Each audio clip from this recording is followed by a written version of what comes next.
Colson Whitehead, thank you for spending time with us, talking about your book and a little bit about lit.COLOGNE. Sure, my pleasure. Thanks for having me. The event where you had your reading last night.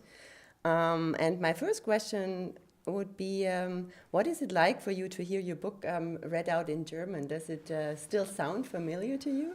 Occasionally I'll hear Daisy Dukes or, Melly Mel. So, the proper nouns come through.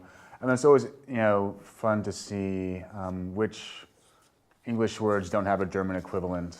So you just hear English. Yeah, I heard you did some singing last night as well.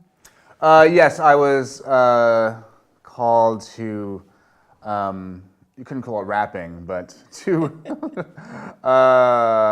do a few lines from Slick Rick's Lottie Dottie, which I talk about in the book. It was a very important single in the history of hip hop, and for the kids in the book, The Last Summer of Long Island,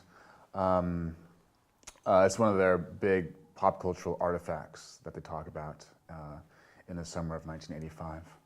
You just said it, Zach Harbor is a book about adolescence. It's based on your own life and your own experience during the 80s.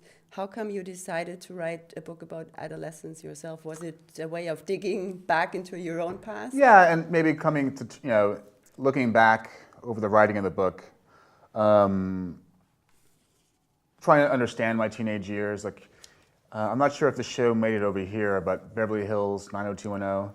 And it was on when I was in my 20s, and I had friends who could watch it. And I was like, no high school shows. I hated high school. I don't want to see it. So I didn't like being a teenager, and definitely coming of age stories I could never relate to. Do you have a favorite episode in the book? The parts with more jokes, because those are always fun to write. And then when you're editing, you're laughing at your own jokes. Even if no one else does, at least you laugh at your own jokes.